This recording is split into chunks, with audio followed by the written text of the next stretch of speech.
안녕하세요. 사연에 빠지다의 DJ 민영입니다. 오늘도 첫 번째 사연 시작하기 전에 구독과 좋아요 버튼 꾹꾹 눌러주시고요. 그럼 오늘의 사연 함께 시작해 볼게요. 안녕하세요. 저는 조금 있으면 반백살 50을 앞두고 있는 여자입니다. 세상에 영원한 비밀은 없다는 이야기 들어보신 적 있으시죠? 저는 최근에 그 사실을 아주 절실하게 느낀 사건이 있어 사연을 보내게 되었습니다. 저에게는 아들과 눈에 넣어도 아프지 않을 아들 하나가 있어요. 제가 결혼을 좀 늦게 했습니다. 제가 40이 다 된 나이였고 남편은 40 중반이었어요. 남편은 저희 부모님이 하시는 정육점 단골 손님이었습니다. 사람이 서글서글하고 손이 큰 게 제 스타일이다 싶었는데 마침 노총각이라길래 제가 먼저 꼬셔서 결혼까지 꼬리냈어요. 지금 생각하면 저에게 어디서 그런 용기가 났나 싶지만 당시에는 정말 남편을 놓치면 안 될 것 같았거든요. 남편은 덩치도 좋고 서글서글해요. 가장 마음에 들었던 건 자상하고 손도 아주 크다는 겁니다. 제가 원래 속이 좁은 사람은 딱 싫어해요. 저희 친정 식구들이 많이 속이 좁아요. 제가 어릴 때부터 가난했어요. 그냥 가난한 정도가 아니라 정말 찢어지게 가난했다는 말이 맞을 정도였습니다.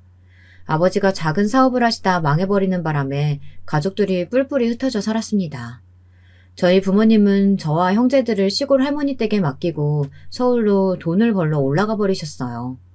저와 형제들은 학교도 간신히 다니며 자급자족을 해야 했습니다. 남들 이야기 들어보면 가족이 힘들수록 원래 똘똘 뭉쳐 서로 챙기고 도와주는 가족들도 있다는데 우리 집은 좀 달랐어요. 힘들수록 서로를 탓하는 건 물론이고 각자 이익만 챙기려고 했습니다. 저와 바로 위에 언니는 고등학교를 졸업하자마자 공장에 취직해서 일했어요. 저는 상고를 나와 자격증이 꽤 있어서 언니가 다니던 공장에 격리로 취직했습니다. 그때가 언니와 제가 사이가 가장 안 좋았던 시기예요. 저는 사무실에서 근무했고 언니는 공장에서 일했어요. 서로 일하는 건물도 다르고 하는 일도 달랐는데 언니는 항상 그게 불만이었습니다. 공장을 본인이 더 오래 다녔고 일도 본인이 훨씬 더 많이 하는데 제가 월급이 왜 더 많이 받는 건지 모르겠다고 투덜거렸어요. 말이 격리지. 하루 종일 커피나 타고 심부름이나 하는 일인데 왜 나보다 월급을 더 많이 준대?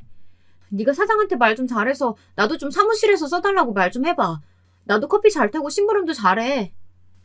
내가 노는 것 같아도 하는 일이 얼마나 많은데 언니는 컴퓨터 아예 쓸 줄도 모르잖아. 근데 어떻게 사무실에서 일해? 언니를 기분 상하게 할 생각은 아니었지만 제가 부탁한다고 사장이 들어줄 것도 아닌데 괜히 기대하게 하는 것보다 솔직하게 말하는 게 나을 것 같아 한 이야기였습니다. 근데 언니는 제 이야기에 지랄 발광을 하며 제 머리끄댕이를 잡았어요. 그깟 컴퓨터 좀 쓸 줄 안다고 잘난 척을? 망할 놈의 공장. 빨리 때려치우고 돈도 많이 주는 대로 가야지. 더러워서 참나. 그날 둘이 방 안을 뒹굴고 싸우다 할머니에게 아주 혼쭐이 났어요. 안 그래도 귀찮은 저희가 큰 소리까지 내니 할머니는 욕을 퍼부으셨습니다. 한 번만 더 싸우면 셋 다 쫓아낸다고요. 그때까지도 부모님이 서울에서 자리를 못 잡고 계실 때라 저희는 할머니 앞에서 찍소리도 할 수가 없었어요. 안 그러면 저희 삼남매 어디 갈 데도 없었으니까요. 그날 이후 저는 정말 할머니에게 쫓겨나기라도 할까봐 얌전히 지냈습니다. 그런데 언니는 달랐어요. 뒤늦게 사춘기라도 왔는지 툭하면 제게 화풀이를 했습니다. 언니는 공장에 다니는 걸 창피해했거든요. 하지만 그 시골 동네에 고졸인 저희가 할 수 있는 일이 많지 않았어요. 그렇다고 쥐뿔도 없이 무턱대고 부모님이 계신 서울에 올라갈 수도 없고요. 언니를 이해하지 못한 건 아니었지만 그 핑계로 자꾸만 저를 힘들게 하니 저도 참아주기 힘들었습니다. 말도 안 되는 걸 가지고 저를 괴롭혔거든요. 월급이 제가 많다는 이유로 저랑 있을 때는 일절 돈을 안 쓰려고 했어요. 세상에 다른 자매들은 어떻게들 하시나요? 저도 아래 남동생이 있지만 저는 남동생이랑 있으면 제가 다 사줘요. 잘났든 못났든 엄연히 제가 윗사람인데 그게 당연한 거라고 생각했거든요. 근데 언니는 달랐어요. 10원이라도 더 버는 사람이 더 내야 한답니다. 한 번은 아침에 출근하는데 버스를 타면서 버스비를 안 내고 타버리는 겁니다. 제가 제 것만 냈더니 기사 아저씨가 앞에 아가씨가 안 내고 탔다고 하더라고요. 저는 언니를 불렀죠. 왜 버스비 안 내냐고요. 그랬더니 언니가 하는 말이 어이가 없었습니다. 아, 쪼잔해. 그거 얼마나 한다고. 그냥 좀 같이 내주면 되지. 다음에 내가 내줄 테니까 네가 좀 내. 언니는 저렇게 말한 게 한두 번이 아니었어요. 매일 다음에 버스비를 내어준다고 하고서는 한 번도 내준 적이 없었어요. 버스 타기 전에도 한마디도 안 하고 있다가 버스에 올라타서는 모르는 척 내달라고 하니 당황한 게 한두 번이 아닙니다.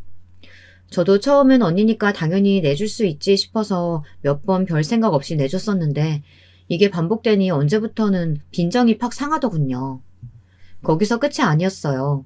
공장 근처 백반집에서 밥을 먹을 때도 자꾸 제게 밥값을 내라고 하더라고요. 밥값도 마찬가지로 처음엔 한두 번 내주다가 짜증나서 한 번은 된통 화를 냈습니다. 아무리 제가 월급이 많다고 해도 그래봐야 얼마 차이 안 나요. 그리고 직장 다니는 사람들이 교통비 밥값 내면 남는 것이 없잖아요. 언니, 자꾸 이런 식이면 나 언니랑 밥 안 먹어. 내주는 것도 한두 번이지. 거지도 아니고 왜 매일 동생한테 얻어먹고 난리야? 뭐? 거지? 너 그게 언니한테 할 소리야? 이게 진짜 네가 요즘 언니한테 덜 맞았지? 그날 또 저와 언니는 식당에서 머리끄덩이를 잡고 싸웠어요. 그 시간대 식당에는 대부분 공장 사람들이다 보니 저희 자매의 소문은 삽시간에 퍼졌습니다. 그 이후로 공장에서 보는 사람마다 한 소리씩 했어요. 언니랑 한 집에 사는 한 식구면서 누가 사면 어떠냐고 저더러 쪼잔하다고들 했어요. 어떤 사람들은 언니한테 대들면 못 쓴다고 하기도 하고요. 저는 기가 찼습니다. 그건 우리 집을 모르니까 하는 소리예요. 제가 말씀드렸죠. 우리 집은 다들 각자 먹고 사느라 바빴다고요. 고등학생인 막내까지 자급자족이었어요. 그런 동생이 안쓰러워서 저는 동생을 살뜰히 챙겼습니다. 저 아니면 동생을 챙길 사람이 없었거든요. 할머니 집에 얹혀 살기는 했지만 할머니가 저희를 달가워하진 않았어요. 사실 할머니 마음도 이해가 되지 않는 건 아니에요. 아버지가 사업한다고 할머니한테 돈을 빌려가서 다 날려버리고 저희까지 맡겼으니 좋을 리가 없었죠. 그래서 그랬는지 저희를 무진장 구박하셨어요. 저희 3남매가 들어오고 나서 아무래도 할머니 살림이 어려우셨겠지만 치사하게 매일 먹는 거 가지고 뭐라고 하셨습니다. 한창 성장기였으니 돌아서면 배가 고플 때였는데 할머니가 하도 눈치를 주시니 저는 배가 찰 때까지 먹어본 적이 없어요. 매일 쌀독에서 쌀을 꺼낼 때마다 쌀이 쑥쑥 준다고 하시질 않나. 간식만 조금 먹어도 간식을 그렇게 먹고 하루에 꼭 3끼를 먹어야 하냐고 하셨죠. 저와 언니가 공장에 다니면서 야근이라도 하고 오면 그렇게 좋아하셨어요. 저녁까지 먹고 들어온다고요. 그러다 보니 소심하고 얌전한 남동생은 배고파도 배고프다는 말을 못했나 봐요. 어느 날 보니 애가 키만 쑥 크고 빼빼 말라있더라고요. 저는 그런 동생이 안쓰러워서 할머니에게 월급을 좀 속이고 돈을 빼돌렸어요. 그 돈으로 할머니 눈을 피해 동생을 챙겼습니다. 책도 사주고 먹을 것도 먹이고요. 그런 환경에서 자라다 보니 저는 자연스럽게 억척스러워질 수밖에 없었습니다. 돈 귀한 줄 누구보다 잘 아니까요. 저희 살림은 서울에 올라오고 난 뒤 조금 나아졌어요. 할머니가 돌아가시고 나서 저희 3남매는 부모님이 계신 서울로 올라왔습니다. 저희가 서울에 올라왔을 당시만 해도 부모님은 반지 앞방에 살고 계셨어요. 방이라고는 2개뿐이라 당시 고3이었던 막내가 부모님과 함께 방을 썼습니다. 그래도 남동생이 곧잘 공부를 잘했어요. 할머니 댁에 있을 때 다녔던 고등학교에서 서울의 명문대에 들어갈 정도로 공부를 잘한다고 했거든요. 모의고사 같은 걸 봐도 지역 내에서 1등도 한 적이 있고요. 저는 동생이 기특해서 동생이 하는 일이라면 뭐든지 밀어주고 싶었습니다. 저나 언니는 공부머리가 없어 대학은 꿈도 못 꿨지만 우리 막둥이만큼은 어떻게든 대학에 보내주고 싶었거든요. 목표가 생기고 나니 돈을 버는 게 좀 덜 힘들더군요. 부모님은 저희가 올라오기 전까지 식당에 식자재를 납품하는 일을 하셨어요. 저는 평일엔 부모님 일을 돕고 쉬는 날이면 아느 분 정육점에 가서 고기를 자르고 배달하는 일을 도왔습니다. 언니는 부모님 일을 돕기도 싫고 저와 함께 정육점 가기도 싫다면서 결국은 그렇게 싫다던 공장에 다시 들어갔어요. 반면 저는 하나도 힘들지 않았어요. 생각보다 몸을 움직여서 하는 일이 적성에 맞았거든요. 그러다 동생이 대박을 터뜨렸어요. 매일 컴퓨터 앞에 앉아 뭘 하나 했는데 보안 관련 프로그램을 개발해서 개발자로 큰 회사들 여기저기서 스카우트를 받았어요. 하지만 동생은 자기가 하고 싶은 일이 있다며 함께 공부한 친구들과 회사를 차렸습니다. 저야 동생이 뭘 하는지는 잘 모르지만 어쨌든 사업까지 할 정도로 성공했으니 됐다 싶었죠. 그런데 믿기지 않은 일이 일어났어요. 동생이 제게 선물을 줬습니다. 그것도 아주 큰 선물을요. 제 이름으로 된 정육점을 차려줬어요. 제가 몇 번 하고 싶다고 말한 적이 있기는 했는데 정말 이렇게 빨리 이루어질 줄은 몰랐습니다. 동생은 어릴 때부터 제게 빈 짓이 많다면서 제가 아니었으면 대학도 졸업하기 힘들었을 거라며 당연한 거라고 했어요. 저는 그때가 가장 행복했던 것 같아요. 저는 부모님과 함께 열심히 정육점을 운영했습니다. 주변에서는 아가씨가 험한 일 한다고는 했지만 저는 만족해요. 여기서 제 남편도 만났으니까요. 제가 이렇게나 좋아하는 남편에게 한 가지 단점이 있어요. 바로 가족이었습니다. 저의 시댁이요. 남편이 늦게까지 장가를 안 간 이유가 있더라고요. 부모님과 시동생이 하나 있는데 다들 남편 등에 빨대를 꽂고 있더라고요. 남편과 결혼하기 전 부모님께 인사를 하러 갔는데 남편이 저에게 한 이야기가 있어요. 내가 지금까지 결혼 못한 건 우리 부모님 때문이야. 잠깐 만나던 여자들도 대충 이 이야기 듣고는 도저히 안 되겠다고 하더라. 나는 괜찮으니까 당신도 지금이라도 안 되겠으면 떠나도 돼. 나야 내 부모니까 어쩔 수 없이 찾고 산다지만 당신처럼 귀한 사람까지 고생시키고 싶지 않아. 제가 생각한 것보다 남편은 더 힘든 상황이었어요. 알고 보니 지금까지 남편이 시부모님과 시동생 부부, 거기다가 조카까지 해서 6식구를 혼자 책임지다시피 했더라고요. 사실 연애할 때는 상상도 못했어요. 그렇게 생각할 수밖에 없었던 게 남편 직업이 회계사예요. 남편은 딱 개천에서 용난 케이스입니다. 지지리도 가난한 집에서 혼자 피나게 공부해서 성공한 거죠. 남편이 회계사가 되자마자 시부모님은 두 분 다 일을 그만두셨대요. 모아둔 돈도 없으신데 아들만 믿고 말이죠. 저는 아무리 그래도 남편이 회계사가 됐을 때면 두 분 다 나이가 많지 않으셨을 텐데 굳이 일까지 그만둘 필요가 있었느냐고 했지만 남편 말이 두 분 다 건강 핑계를 대셨대요. 시아버지는 허리 디스크가 있고 시어머니는 당뇨가 있으시거든요. 물론 각자 가정마다 사정은 있는 거지만 저도 이해가 되질 않았습니다. 가장 답답한 건 평생 희생만 하고 산 남편이었어요. 하지만 저는 남편과 헤어지고 싶지 않았어요. 제가 어떻게 찾은 제 남자인데 포기하겠어요. 저는 남편이 만났던 다른 여자들처럼 도망치고 싶지는 않았습니다. 정면으로 승부를 보기로 했어요. 문제가 있다면 해결해야지 도망가는 건 제 성격과 맞지 않거든요. 그런데 막상 결혼하고 보니 시댁은 생각보다 심각했습니다. 연세 드신 시부모님은 그렇다 치고 젊은 시동생과 동서까지 거의 집에서 놀다시피 하고 있더군요. 아이까지 있는데 말이죠. 그렇게 살고 있으니 시동생과 동서는 제가 결혼하겠다고 인사 왔을 때 별로 달가워하지 않았어요. 잘하면 평생 물고 늘어질 호구가 사라질 수도 있는 문제니까요. 시동생과 동서는 저를 보자마자 제 앞에서 얼마나 건방지게 구는지 그 속이 빤하게 보이더라고요. 저와 남편의 결혼을 막으려고요. 시동생과 동서는 무슨 면접관이라도 된 것처럼 제 호구 조사를 했어요. 어디서 태어났냐, 어디 학교를 나왔냐, 직장은 어디를 다니냐, 쉴 새 없이 질문을 해댔습니다. 저는 있는 그대로 다 대답했어요. 그러자 이때다 싶었는지 아주 저를 물어 뜯겠다고 달려들더군요. 대학을 안 나오고 공장에서 일했다고요? 와, 대박.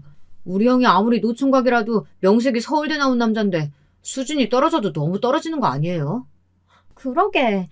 요즘 시대에 대학 안 나왔다는 것도 신기한데 바로 공장에서 일했다는 건 더 쇼킹하네요. 우리 엄마 시대 때 얘기도 아니고. 저한테 모진 소리를 하면 제가 떨어져 나갈 줄 알았는지 아주 신이 나서 사람을 면전에 두고 싫은 소리를 하더군요. 남편은 화가 나서 시동생에게 그만하라고 호통을 쳤습니다. 하지만 저는 괜찮았습니다. 이쯤이야 제게 별일 아니거든요. 제가 장사만 10년을 넘게 했어요. 장사하다 보면 별의별 사람을 다 상대하는데 제가 이 정도로 나가떨어져 줄 리 없었죠. 동서, 서울에서만 살아봤지? 거기다가 나보다 나이도 훨씬 어리고.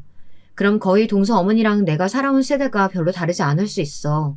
그러니까 동서도 나를 그냥 형님이 아니고 엄마 같은 형님으로 잘 모셔야 돼. 괜히 나보다 시집 좀 일찍 왔다고 텃세 부리지 말고. 어머, 형님은 제가 무슨 텃세를 부렸다고 그래요. 누가 들으면 오해하겠네. 동서는 저보다 10살이나 어렸죠. 결혼을 일찍 해서 제가 결혼하던 당시 이미 아이가 어린이집에 다니고 있었어요.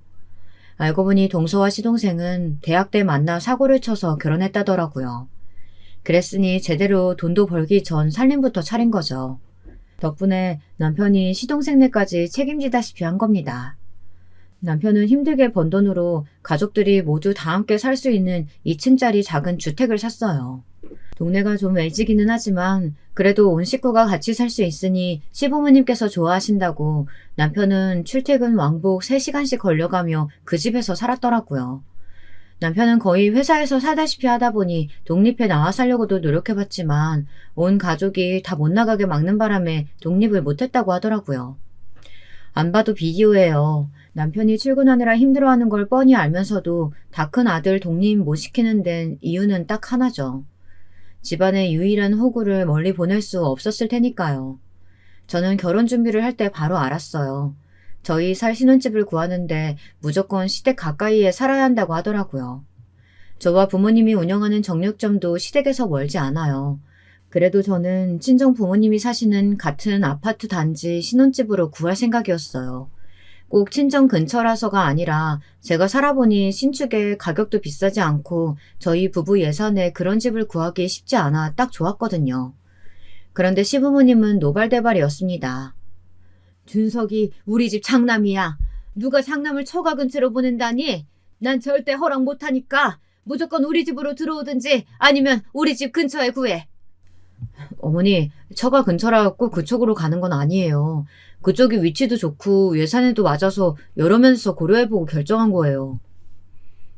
남편은 얼마나 답답한지 한숨까지 쉬더라고요. 저는 속이 상해 잠자코 있었습니다. 그런데 그때였어요. 가만히 있으면 반은 갈 걸 시동생이 말도 안 되는 소리를 하더라고요. 형은 이왕 늦은 거 굳이 뭐하러 장가를 간다고 그래. 어차피 그 나이에 애도 안 생길 텐데 그냥 연애들이나 하지. 그 비싼 아파트 뭐하러 사? 돈 아깝게. 정말 골이 아프다는 게 뭔지 알겠더군요. 아무리 사회생활은 안 했어도 명색이 대학까지 나와 배웠다는 사람이 저런 멍청한 소리를 하는 건지 모르겠어요. 저희가 벌어서 집을 산다는데 마치 시동생 통장에 있는 돈이 나가는 것처럼 아까워하더라고요. 저는 어이가 없어서 시동생을 쏘아봤어요. 그런데도 시동생은 아랑곳하지 않고 멀쩡한 집 놔두고 왜 새 집을 사냐고 투덜거리더군요. 정말 가족이 되기도 전에 벌써 미운정이 드는 것만 같았습니다. 거기다가 더 기가 막혔던 건요. 시부모님이 똑같다는 거예요. 그럴 돈 있으면 나 여행이나 좀 보내달라니까. 내가 친구들하고 스페인 순례길 보내달라고 했을 때는 힘들다고 하더니만. 아버지, 허리 디스크 수술 받은 지 얼마나 되셨다고 순례길이에요. 당장은 안 되고 병원에서 오래 걸어도 된다고 하시면 그때 보내드린다고 했잖아요. 이런 과관도 없었습니다. 이런 상황에 시아버지는 순례길 타령을 하시더라고요. 허리에 복대를 칭칭 감으시고요. 저는 애써 말을 아꼈습니다.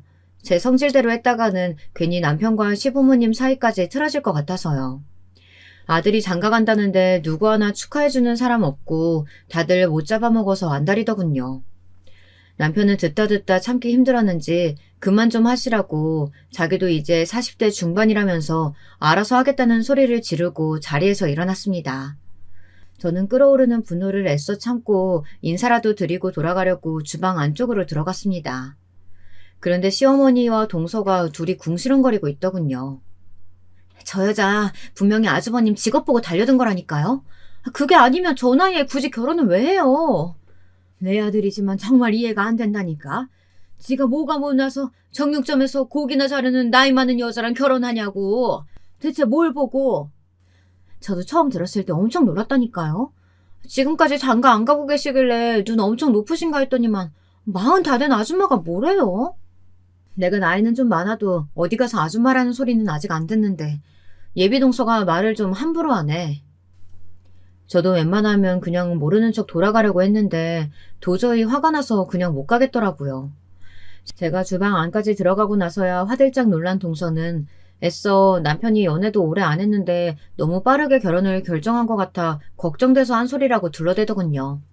걱정 마요. 동서 말대로 우리가 나이가 있는데 어머님 아버님께 예쁜 손주 하루라도 더 빨리 낳아드리려면 서둘러야죠. 어머, 그 나이에 자식까지 보시려고요? 저희 아주버님 나이가 40 중반이에요. 너무 욕심 많으신 거 아니에요? 맞아요. 내가 원래 욕심이 좀 많아요. 그래서 앞으로 우리 신랑 돈 관리도 내가 하기로 했어요. 신랑도 제가 하는 게 더 잘할 것 같다고 그러자고 했고요. 저 나름대로 일종의 선전포고였습니다. 이제 더는 제 남편 등에 빨대 꽂지 말라는 경고를 포함해서요. 제 말에 시어머니와 동서의 눈이 동그래졌습니다. 사실 이건 저와 남편이 진작 상의한 내용이에요. 남편이 결혼까지 망설일 정도로 가족들을 버거워하고 힘들어한 데에는 경제적인 이유가 가장 크니까요. 남편은 회계사예요. 아무리 아내라도 남한테 경제권을 넘길 정도로 허술한 사람은 아니죠. 하지만 시댁 식구들과의 거리를 두려면 필요한 부분이었습니다. 말처럼 제가 다 관리하지는 않겠지만 적어도 지금처럼 시댁 식구들이 툭하면 은행처럼 돈을 요구하는 일을 최대한 방지하기 위해 결정한 부분이었습니다. 하지만 이게 노력한다고 되는 게 아니더군요. 평생 남편에게 의지만 하고 살던 사람이라 전혀 달라질 생각이 없었어요. 오히려 결혼하고 제가 있으니 뒤로 쉬쉬하면서 남편을 조종하려 들었습니다. 저도 남편에게 워낙 많이 들었기 때문에 일일이 상관하고 싶지는 않았어요. 시댁 식구들도 가족들 나름대로 지금까지 살아온 방식이 있는데 제가 왈가왈부하면 싫어하는 게 당연하죠. 다만 정도가 지나칠 때는 저도 가만히 있을 수는 없었습니다. 한 번은 그런 적이 있어요. 시동생과 동서는 둘 다 프리랜서예요. 말이 좋아 프리랜서지 사실 둘 다 노는 날이 더 많았습니다. 시동생과 동서는 음대를 나왔어요. 시동생은 작곡한다면서 매일 작업실이라고 만들어 놓은 방에 틀어박혀 있고 동서는 바이올린을 전공했다는데 가끔 레슨 있다고 나가는 거 말고는 특별히 하는 일이 없습니다. 많이 벌든 못 벌든 시동생과 동서 사정이지만 문제는 그런 상황이 저희에게도 피해라는 겁니다. 둘 다 결혼하고 지금까지 내내 시댁에 함께 사는데도 생활비 한 푼을 안 낸다네요. 저는 이해가 안 돼서 남편에게 몇 번이나 물었습니다.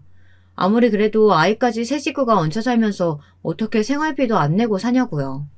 시부모님 두 분 다 벌이가 없으신데 그럼 생활을 어떻게 하냐고 물었습니다. 그러자 남편 말이 기가 막혔어요. 남편은 부모님의 전반적인 생활비를 다 책임지고 있었어요. 달에 현금으로 생활비도 조금씩 드리는 것도 모자라 부모님 두 분은 아예 남편 카드를 쓰신답니다.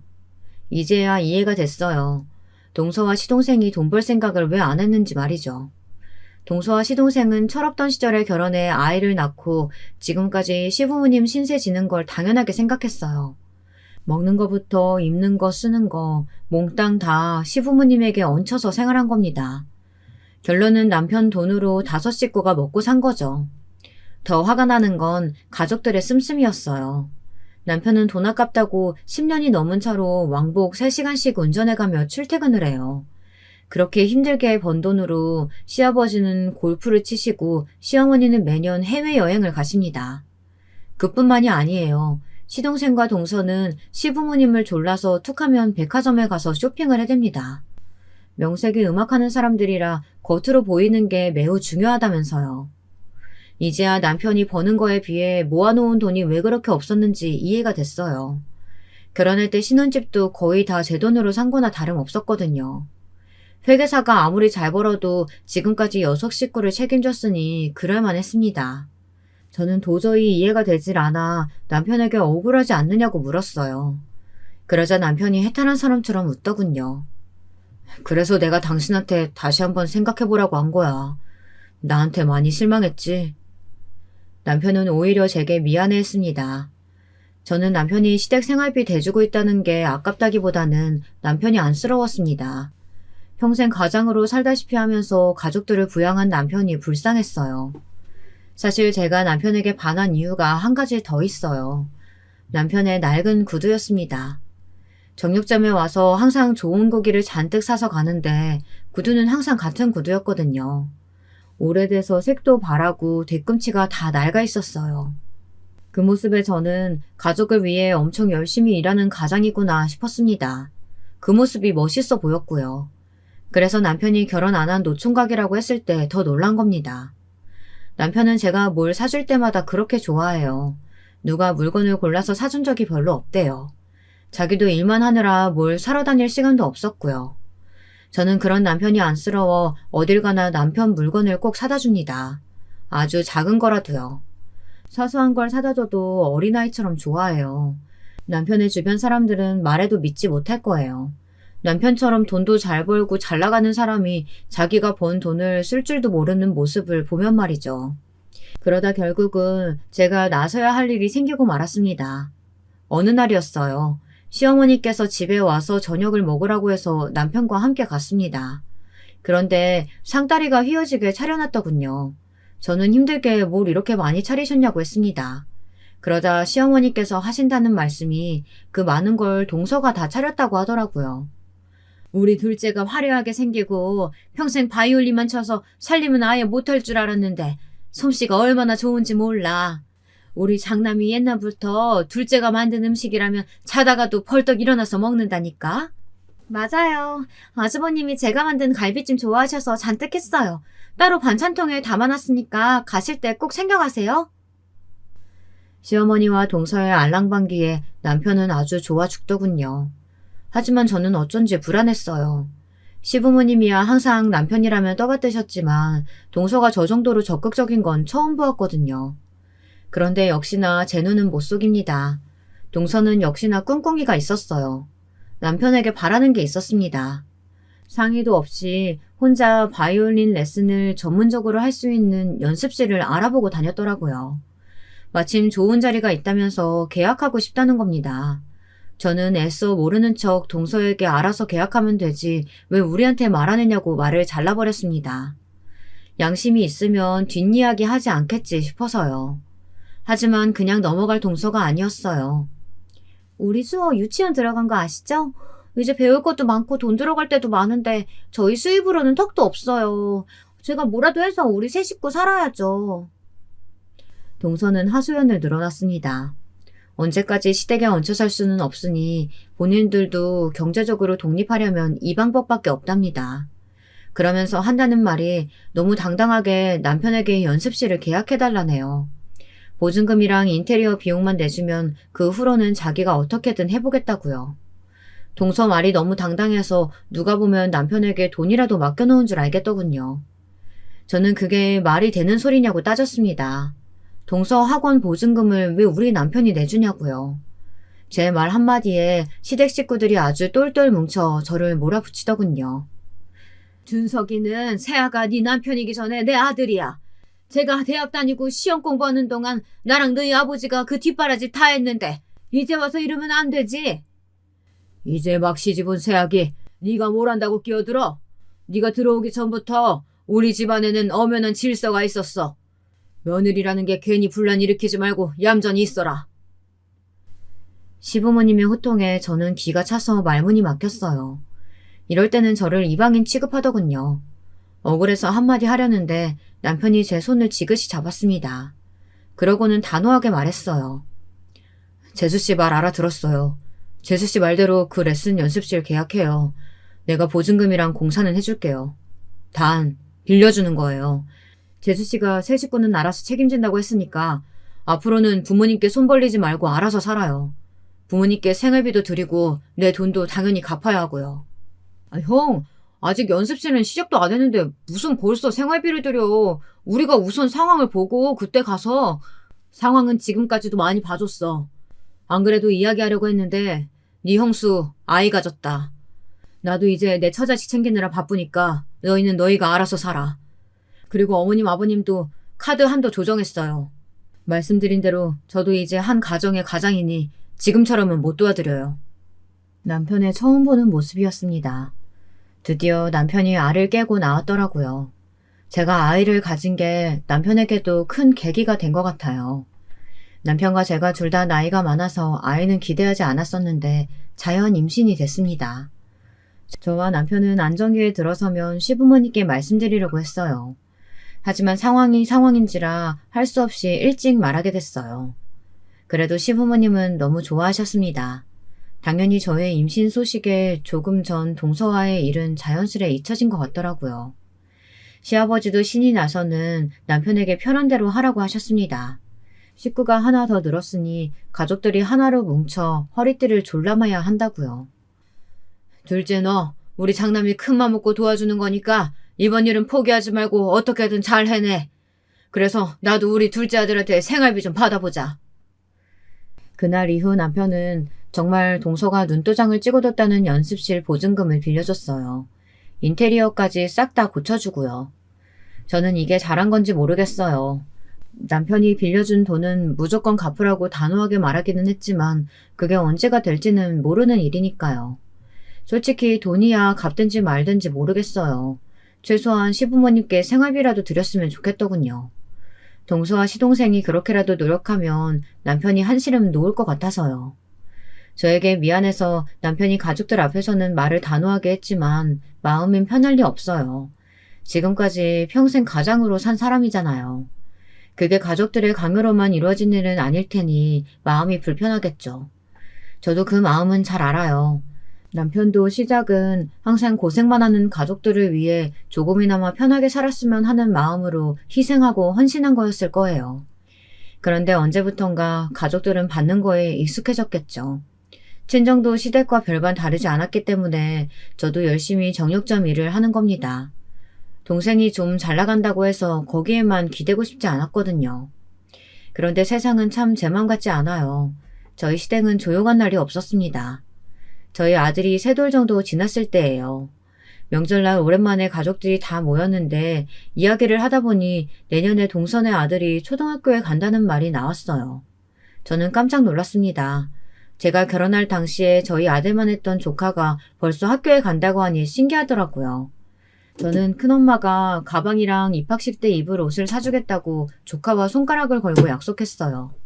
그런데 그때 시동생이 또 분위기 깨는 소리를 하더군요. 얘가 벌써 학교 가는데 아직도 밤도 없이 엄마 아빠랑 한 방을 쓰고 있으니 내 새끼 불쌍하기도 하지. 시동생은 시아버지와 전남편과 함께 막걸리를 한 병 나눠 마시더니만 벌써 취한 건지 이상한 소리를 중얼거리더라고요. 곧바로 동서도 한마디 더 붙였고요. 당신은 속상하게 왜 그런 소리라고 그래. 우리가 능력이 없어서 그런 거지. 그 시커먼 속을 모를 리 없는 저는 콧방귀도 끼지 않았습니다. 저는 그런 동서와 시동생이 너무 얄미워서 말을 돌려버렸습니다. 요즘 바이올린 연습실은 잘 돼?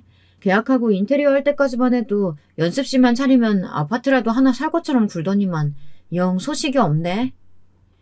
연습실만 잘 되면 빌려준 돈도 갚고 시부모님께 생활비도 드린다더니만 아직도 저희 돈도 생활비도 도통 소식이 없더라고요.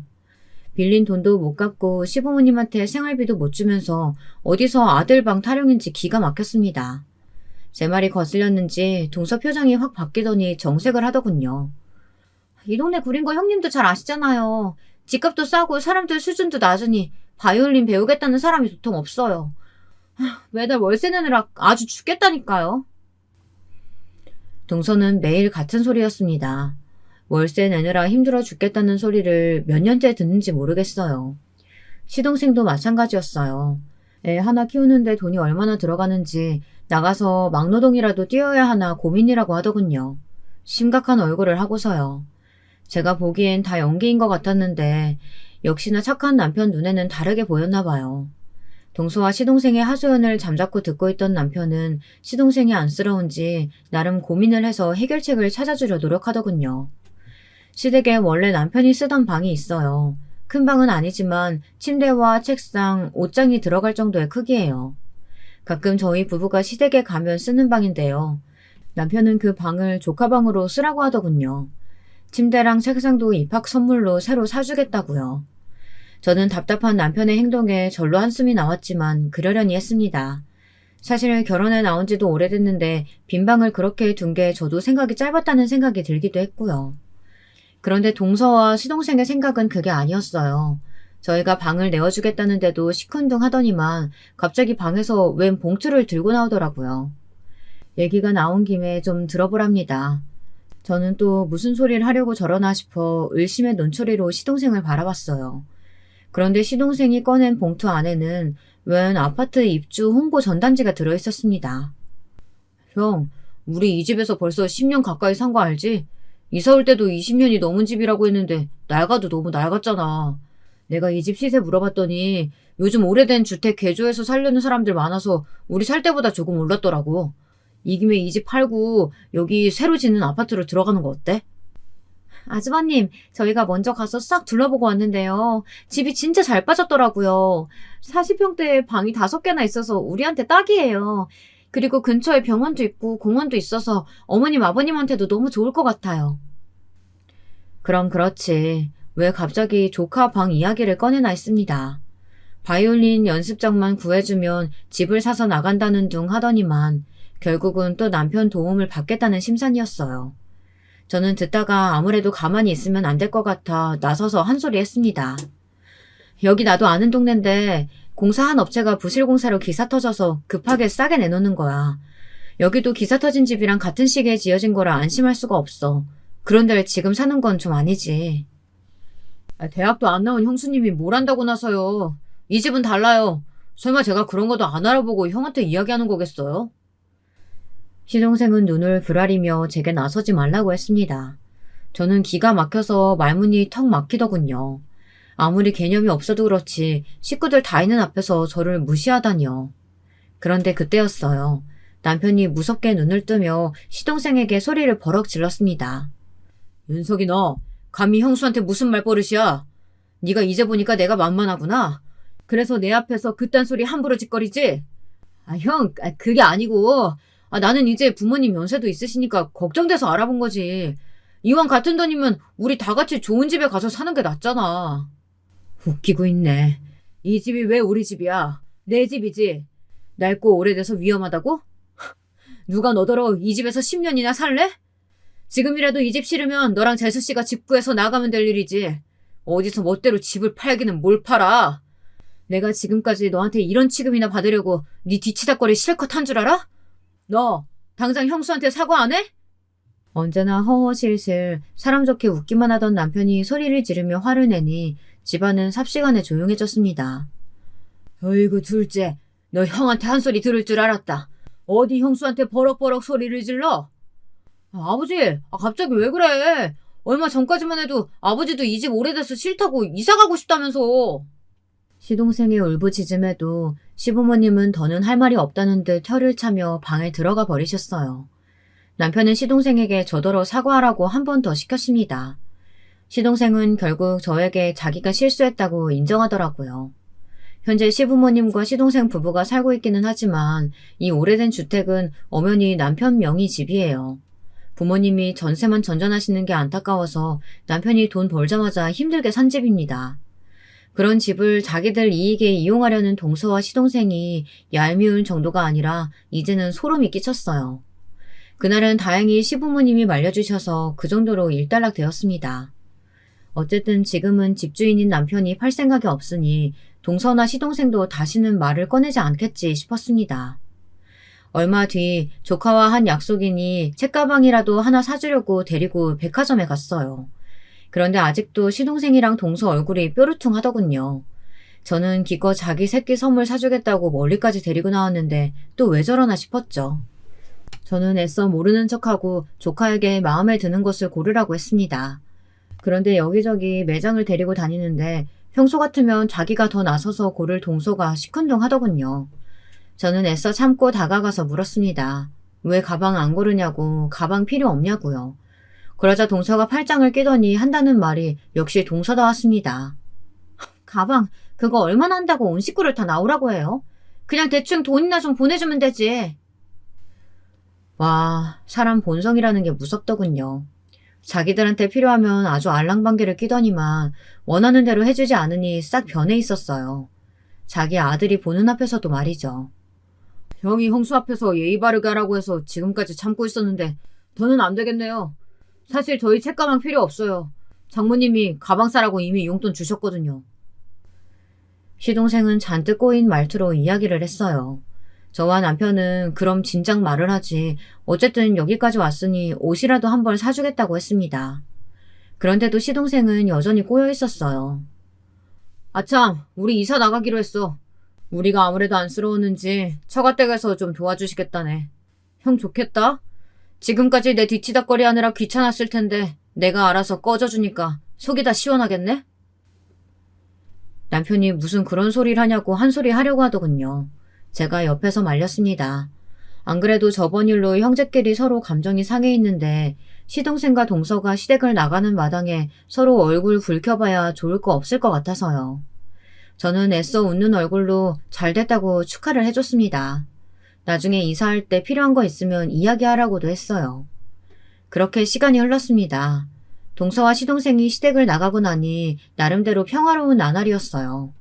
이사를 나갔어도 한 동네라 자주 보기는 했지만 그래도 각자 아이들 키우느라 정신없이 살다 보니 전처럼 서로 부딪힐 일은 거의 없더라고요. 그러던 어느 날이었습니다. 저는 언제나처럼 부모님 정류점 앞을 청소하고 있었습니다. 부모님은 힘들게 뭘 그런 걸 직접 하느냐고 하셨지만 저는 전혀 힘들지 않았어요. 손님들 보기에도 가게 앞이 깨끗해야 또 오고 싶을 테니까요. 마침 화장실 청소도 하려고 고무장갑을 끼고 걸레를 들고 나섰는데 익숙한 얼굴이 걸어오더군요. 동서와 조카였습니다. 조카가 정류점에 있는 건물에 수학학원을 다니는 줄은 알고 있었는데 만난 건 처음이었어요. 조카는 학원에 가기 싫다고 짜증을 내고 있었고 동서는 조카한테 큰소리치며 오고 있더라고요. 오랜만에 본 거기야 하지만 동서는 여전히 반갑지 않았어요. 지금까지의 전적으로 볼 때 또 무슨 소리를 할까 걱정부터 앞섰거든요. 그래도 조카가 옆에 있으니 저는 제가 먼저 다가가서 반갑게 인사했습니다. 학원에 오는 길이냐고요. 그러자 동서가 제 모습을 위아래로 기분 나쁘게 훑어보더군요. 그러더니 한다는 소리가 말 같지도 않았어요. 너 자꾸 그렇게 학원 안 간다고 버틸 거야? 너 내가 말했지? 공부도 다 한때라고. 잠깐 힘들다고 포기하면 인생 망하는 거야. 저기 네 큰엄마 좀 봐. 대학도 못 나와서 20대 때 내내 공장이나 다니더니만 이제는 하다 건물 청소까지 하잖아. 너 공부 안 하면 큰엄마처럼 돼? 너도 저렇게 살고 싶어? 저는 제 귀로 똑똑히 듣고도 잘못 들은 줄 알았어요. 아무리 개념이 없어도 그렇지 애 앞에서 할 말 못할 말 구분을 못하더군요. 저는 들고 있던 대걸레를 바닥에 던져버리고 동서에게 다가갔습니다. 그리고 지금 말 다 한 거냐고 인상을 썼어요. 그러자 그제야 좀 겁이 나는지 동서는 뒷걸음질 치더군요. 형님, 제 말 틀린 건 아니잖아요. 이 김에 형님이 우리 애한테 말 좀 해줘요. 공부 안 해서 몸으로 고생하면 평생 고달프다고요. 동서라는 여는 도무지 답이 없었습니다. 지금까지 그나마 나이도 어리고 나름 가족이라고 생각해서 저도 참아준 건데 이젠 저도 참을 수가 없더군요. 지도 나이도 처먹을 만큼 처먹었고 조카도 벌써 중학생인데 아직도 저러고 사나 싶더라고요. 저는 제 성격대로 하기로 했어요. 저는 동서에게 성큼성큼 다가가 동서의 뺨을 올려붙였습니다. 그리고 지금까지 제가 말하지 않았던 진실을 동서에게 이야기했어요. 야, 이 염치라고는 없는 년아. 네가 지금까지 내 남편 도움받으면서 산 세월이 얼만데 아직도 정신을 못 차리고 내 앞에서 함부로 떠들어? 내가 공부를 안 해서 평생 고달프게 살아? 웃기고 있네. 모르면 입 다물어. 네가 지금 서 있는 이 8층 건물이 바로 내 건물이라고. 아! 형님! 지금 제 뺨 때린 거예요? 그리고 그게 무슨 말도 안 되는 소리예요. 구라를 쳐도 무슨 그런 구라를. 동서는 뺨을 부여잡으며 제 말을 믿지 않았습니다. 그때 밖에서 나는 소리를 듣고 놀란 부모님이 가게 밖으로 나오셨어요. 내가 지금까지 우리 사위 얼굴 보고 참고 있었는데 해도 너무하는 집구석이네. 바이올린 학원인가 뭔가 한다고 뜯어간 돈이 얼만데 그런 염치 없는 소리를 해요. 그리고 이 건물 우리 딸 거 맞아요. 왜요? 어머니까지 나와서 이야기하니 동서는 혼란스러운지 어쩔 줄 몰라 했습니다. 우리 조카 큰엄마가 소리 질러서 미안. 근데 공부 안 해도 돼. 나 봐봐. 어릴 때 공부 못했어도 열심히 살아서 떡하니 내 건물도 샀잖아. 와, 큰엄마 정말 멋있어요. 엄마 그거 봐. 엄마처럼 평생 바이올린만 치면 뭐해. 매일 비싼 물건만 사대니까 엄마는 큰엄마처럼 건물도 못 샀잖아. 에이, 나 이제 엄마 말 안 들을래. 나는 나대로 내가 하고 싶은 거 하면서 살 거야. 그러니까 나 오늘 학원 짠다. 저는 조카에게 5만 원을 주면서 나가서 친구들하고 맛있는 거 사 먹으라고 했어요. 그때까지만 해도 동서는 뭔가 잘못됐다는 생각이 드는지 연신 손톱을 뜯고 있더군요. 궁금한 게 아주 많은 얼굴이네. 내가 말 안 했나? 내 동생이 엄청 유명한 보안 프로그램 회사 대표야. 내가 그 회사 창립 때부터 투자를 좀 해서 거기 지분자고. 거기서 나오는 돈으로 이 건물도 산 거야.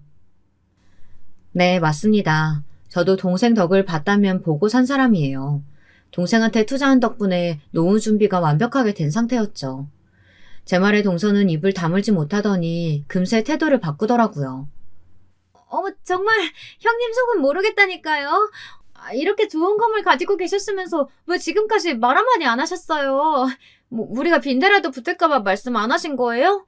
이 사실 속인 거 시부모님이 아시면 얼마나 형님한테 실망하시겠어요. 안 되겠다. 지금 바로 말씀드려야지. 동서는 무슨 대단한 약점이라도 잡은 것처럼 시어머니에게 전화를 걸려고 하더군요. 저는 기가 차서 배를 잡고 웃었습니다. 이제 보니 동서는 바이올린 치는 거 말고는 세상 돌아가는 걸 전혀 모르는 것 같아요. 동서, 대학도 나왔다는 사람이 무슨 그렇게 머리가 나빠? 어머님, 아버님은 이 건물 내 건 거 이미 진작부터 알고 계셔. 우리 신랑 회사 그만두고 곧 이 건물로 들어와서 개업할 거라고 바로 얼마 전에 말씀드렸어. 그랬더니 너무 좋아하시더라. 동서도 온 김에 구경하고 가. 지금 2층에 공사 중이거든. 이게 뭐야? 형님이랑 아주버님이 우리한테 어떻게 이럴 수가 있어요? 형님, 그럼 나도 여기 건물에 자리 하나만 줘요. 내가 레슨 열심히 해서 자리 잡으면 그때는 월세 낼게요. 이렇게 좋은 형님 건물이 있는데 제가 왜 남의 건물에 세를 내요? 너무 아깝잖아요. 그렇죠? 웃기고 있네. 내가 동서 이럴 줄 알고 말 안 한 거야.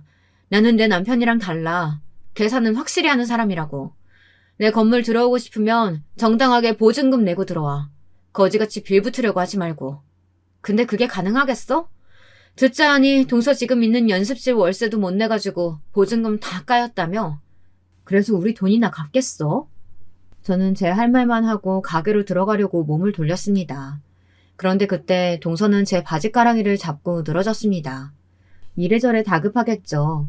지금까지 제 남편을 은행처럼 드나들며 돈만 빼갔지 갚은 적은 한 번도 없었거든요. 저는 이제는 상황이 달라졌으니 무조건 다 갚으라고 했습니다. 이제는 시부모님도 더는 동서 편이 아니니까요. 동서는 울고불고 난리를 쳤지만 저는 매몰차게 돌아섰습니다. 장사해야 하니까요. 그날 이후 어떻게 됐냐고요? 여우 같은 동서는 제 건물의 존재를 알자마자 망한 레슨 학원을 정리했어요.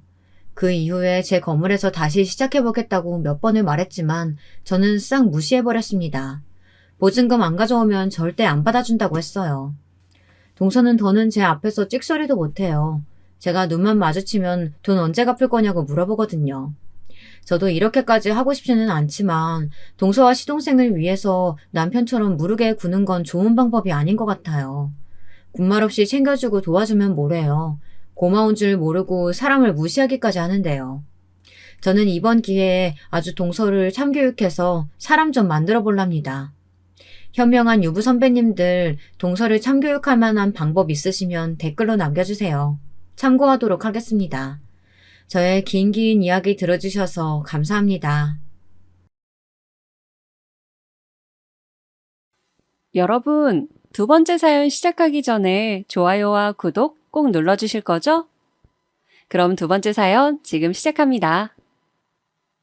안녕하세요.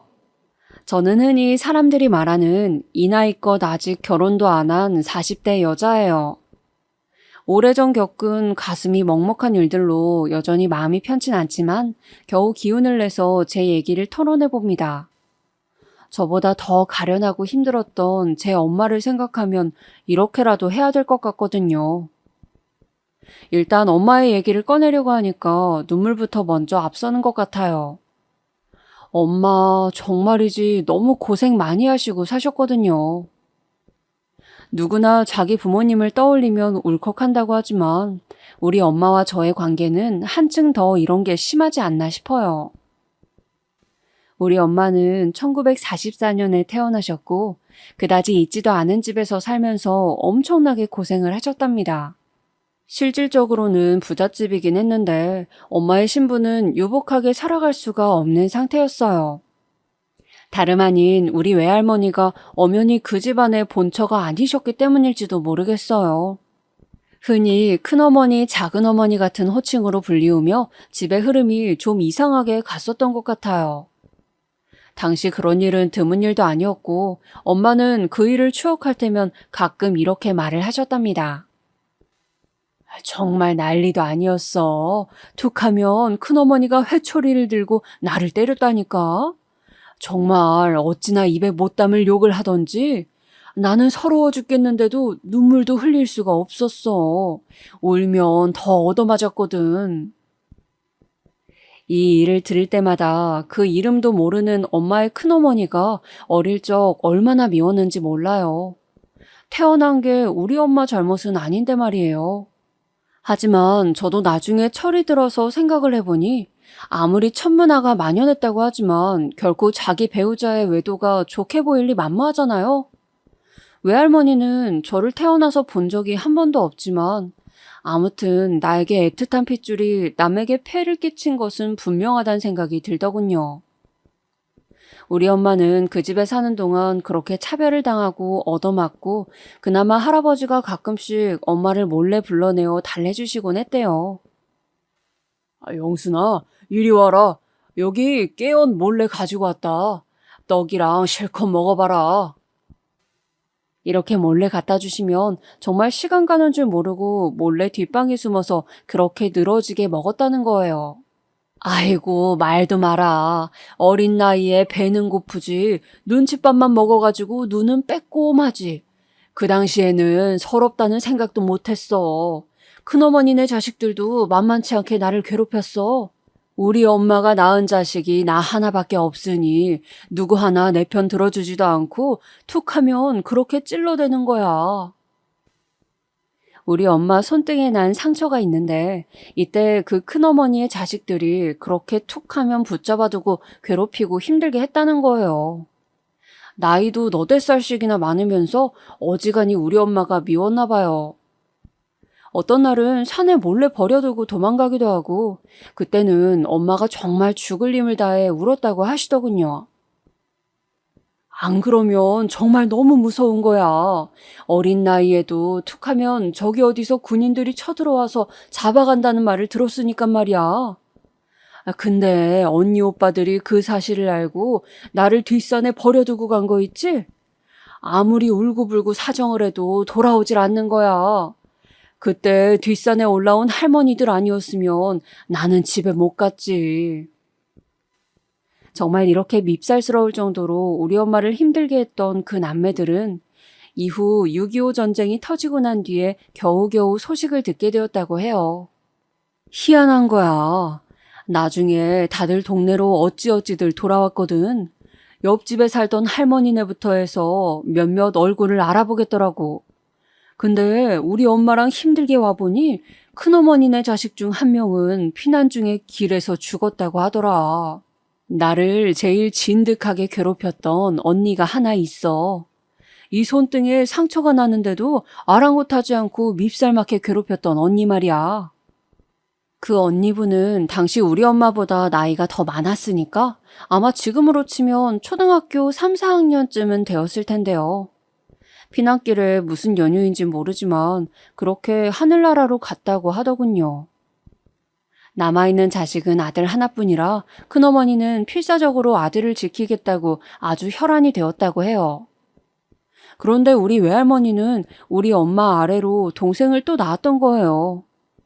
6.25가 터지기 몇 달 전쯤 낳았고 한창 신생아를 데리고 힘든 몸으로 딸과 같이 피난을 다니셨다더군요. 네 외삼촌 태어나고 얼마나 힘들었는지 몰라. 외할머니는 몇 번이나 길에서 기절을 했었단다. 할아버지는 어디로 가버렸는지 보이지도 않았어. 끝끝내 전쟁이 끝난 뒤에도 얼굴을 볼 수가 없었어. 누구 말로는 북으로 넘어갔다고도 하고 누구 말론 또 포로로 끌려갔다고 하고 어디서 새 살림을 차렸다고도 하고 말이야. 하지만 외할머니랑 큰어머니가 생각한 종합적인 결론은 아마도 전쟁 중에 돌아가신 것으로 얘기가 마무리되었더라고요. 왜냐면 그렇게 생각할 수밖에 없어. 그래봬도 할아버지가 나름 꽤 집에 있으려고 하고 가족들을 좋아했거든. 전쟁이 끝나고 목숨이 붙어 있으면 자기 어머니인 안방 증조 할머니부터 해서 고모 할머니들도 같이 있는데 집에 안 들어올 리가 있어? 요색을 좋아한다고 한들 그것도 전쟁 중에 뭐 그리 대수였겠냐고. 그렇게 해서 할아버지는 전사한 것으로 결론이 났고 이 집에서는 이제 아들의 죽음을 두고 난리가 난 거예요. 아들 하나에 딸려있는 며느리가 둘이었고 참 송구스럽게도 첩이라는 신분 아래에 있던 우리 외할머니는 이 분위기에 맥도 추릴 수 없게 되었더군요. 전쟁보다 더 쓰라린 게 그 포탄 속에서 겨우 몸 지탱하고 살아 돌아왔더니 남편이 죽고 없는 거야. 네 외할머니는 그 이상 버티기가 힘들었어. 왜냐면 큰어머니가 가만두질 않았거든. 자기 큰딸은 죽고 아들 하나 남았는데 첩이라고 들어와서는 딸도 낳고 아들까지 줄줄 낳아버렸잖아. 그 얼마 안 되는 재산 우리한테 뺏길까봐 불안했던 거야. 이때 사람이 참 얼마나 교활할 수 있는 건지 큰어머니는 자기 시어머니인 우리 증조할머니에게 어마어마한 이간질을 한 거예요. 어머니, 글쎄 저것 말이에요. 제가 똑똑히 봤어요. 저기 뒷집 남자랑 놀아나는 것 같더라고요. 몇 번이나 영순이 저것 재우고 혼자 문 열고 건너다니는 걸 내가 봤어요. 우리 순자 아빠 불쌍해서 내가 말을 안 했다고요. 그래놓고 저게 앙큼하게 지혜비 죽고 없으니까 어디서 외갓놈 아들을 낳아가지고 와서 이 집안 돈을 다 채가려고 해요. 어머니 정신 차리셔요. 무슨 이렇게 확인할 길도 없는 얘기를 퍼뜨리는 바람에 외할머니는 그날 엄마와 어린 외삼촌을 끌어안은 채 고모할머니며 증조할머니에게 어찌나 부직갱이로 얻어맞았다는지 몰라요. 외할머니도 너무너무 처연한 입장이었던 것이 전쟁이 터지기 몇 달 전에 아기를 낳고 몸이 성치도 않았을 거예요. 그러고 얼마 안 되어 피난을 가서 몇 번이나 산모가 몸을 가누지 못해 기절도 하고 어린 우리 엄마가 울며 불며 주변에 도움을 청해서 이고 지고 뺨을 때리고 물을 먹여가며 정신을 차리도록 했던 거예요. 그러면서 등에 우리 외삼촌까지 업고 외할머니는 정말 죽기 살기로 행군을 했어요. 그때 니네 외할머니 행색을 보면 당장 내일 죽을 사람 같았어. 다니면서 만나는 사람마다 애기 엄마 몰골이 어쩜 그러냐고 갖고 있던 것들을 나눠주면서 먹이기도 했어. 그러다가 같이 쫄쫄 굶기도 하고 이제 몸에서 애를 내보낸 지 얼마 안 된 여자가 얼마나 생기가 없었겠냐고. 그런데 그렇게 살아서 돌아왔더니 남편인 외할아버지는 죽고 없다고 하고 큰어머니의 모략에 휘말려 어린 딸과 아들을 끌어안은 채 거의 죽지 않을 만큼 얻어맞으신 거예요. 그날 우리 엄마는 외할머니를 안고 미친 듯이 울었다고 하더군요. 제발 일어나라고, 아니면 다 같이 이렇게 하늘나라에 가자면서 어린애가 그렇게 한이 맺히도록 통곡을 했다고 합니다. 그런데 엄마는 어쩌면 그때 다 같이 그렇게 끝내는 게 낫지 않았을까 싶은 처참한 일을 또 겪게 된 거예요. 당시를 회상하는 엄마의 목소리는 너무 덤덤해서 저는 들으면서 눈물이 그렁그렁 맺히더라고요. 차라리 그때 그렇게 죽는 게 나았을지도 몰라. 우리는 얼마 안 되어 생이별을 해야 했거든. 내가 니네 외할머니 그리고 외삼촌을 본 건 그때가 마지막이었으니 말이야. 안 그래도 흉흉한 시기였던 그 무렵 아직도 무슨 인민군이 남아있다느니 누가 누구를 신고했다느니 하는 내용들이 무섭게 흘러나오고 있었다고 하더군요. 당시 증조할머니네는 우리 할아버지를 전쟁터에서 잃은 분노를 모두 우리 외할머니에게 쏟아내고 있었고 어디 마음이며 몸을 들 길이 없었기에 외할머니는 어린 엄마와 외삼촌을 데리고 나왔다고 해요. 하지만 엄마는 그날 의도치 않게, 정말 의도는 없었지만 어쩔 수 없이 자기의 엄마로부터 버려지게 되었어요. 다시 생각하면 그렇게 눈물이 날 수 없어. 나는 아직도 믿어. 엄마도 그러고 싶지 않았을 거라고 말이야. 나보다 더 어렸던 내 동생 민철이 그 어린 애기를 키워내야 하니 어쩔 수가 없었겠지. 내가 여지껏 본 일에 가장 무서운 얼굴로 엄마는 나를 놔두고 가버렸어. 그 당시 역 근처 앞에 국밥집이 하나 있었는데 늘 지날 때마다 맛있는 소뼈 우린 국물 냄새가 났었다고 해요. 맛있겠다, 맛있겠다 노래를 부르는 우리 엄마의 소원을 늘 돈이 없던 외할머니는 들어줄 수가 없으셨어요. 그런데 정말 그 전에 흠씬 두들겨 맞고 동네 분위기도 흉흉하던 날 밤에 자식들을 모두 데리고 나온 외할머니는 말이에요. 그 국밥집에서 엄마에게 밥을 사 먹이셨다고 하더군요. 그게 소머리 국밥이었는지 뭔지 어린 마음에 잘 생각은 안 나지만 아무튼 뭔가 국물이 맛있는 걸 먹고 있었다고 해요. 그때 외할머니가 돌연 우리 엄마에게 말을 하신 거예요. 이제 막 10살이 된 딸에게 말이에요. 영순아, 엄마는 이제 가야 한다. 엄마는 어느 집에라도 가서 빌어먹고 살아야 해. 그런데 영순이 너까지 데리고 갈 수가 없어. 영순이 너라도 멀쩡한 곳에서 잘 먹고 잘 살고 있어라. 살아있으면 언젠간 만날 거야, 어? 어쩜 이렇게 야멸차고도 슬픈 이야기를 딸아이가 가장 좋아하고 먹고 싶어 했던 곳에서 그걸 사 먹이면서 할 수 있었을까요? 외할머니도 당시에 있는 모든 걸 거의 다 털다시피 해서 여비를 챙겼고 엄마를 떼어서 엄마를 그렇게 사 먹이고 남은 돈을 주었다고 해요. 불쌍한 우리 엄마는 외할머니 치맞춤에 매달려 울지도 못했다고 해요. 이 얘기를 해줄 때마다 엄마의 표정은 늘 서글퍼 보였어요. 딱히 내색을 하진 않지만 어린 날 10살 무렵쯤 동네 국밥집에 혼자 버려진 엄마의 심정은 어땠을까요? 내 엄마라지만 그 나이 때 소녀의 나이로 들어가서 감정이입을 해보면 도통 상상을 할 수가 없을 정도로 괴로운 이야기예요. 그러니 저도 더 물어볼 수밖에 없었어요. 그런데 외할머니는 엄마를 그 국밥집에 그냥 덜렁 두고 가버린 거야? 그러면 어떡하라고? 어린애 그냥 거기서 죽던지 말던지 놔두고 간 거야? 진짜 너무하다. 외삼촌만 자식이냐고. 차라리 증조할머니네 집이라도 가지 그랬어. 얘는 그 집에 갔다간 맞아 죽는다니까. 그리고 국밥집에 그냥 두고 간 건 아니야. 내가 하도 그 집 국물 맛을 좋아하니까, 여기 밥을 좋아하니까 이 집에서 써달라고 한 거야. 먹고 재워주기만 하라고. 어린애니까 돈도 안 줘도 되고 그냥 밥 때마다 먹이고 잘빵만 달라고 말이야. 그렇게 우리 엄마는 그 국밥집에서 몇 년을 살았다고 하더라고요. 그나마 아줌마가 나쁘지는 않은 분이셔서 조금 지나고 나니까 용돈하라고 얼마씩 쥐어주기도 하고 나가서 살 수 있을 만큼의 여비를 만들어주시기도 했었대요. 그 아줌마가 그나마 넉넉한 마음으로 봐주셔서 그렇지 안 그랬으면 엄마는 정말 위태위태한 삶이었을 거예요. 그런데 저는 이쯤에서 늘 궁금한 게 이후로 엄마와 외할머니, 외삼촌의 연락망은 단번에 다 끊겼다는 거예요. 엄마를 외할머니가 먼저 찾진 않았을 것 같고 그럼 엄마는 찾으려고 노력 안 해봤어? 좀 더 커서 말이야.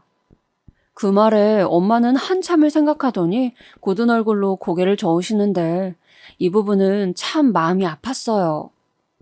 뭐하러 찾아? 찾아도 별 수 없지. 살만 했으면 엄마가 나를 찾지 않았겠어? 어지간히 살기 괴롭나 보다 하고 포기하는 수밖에 없었어.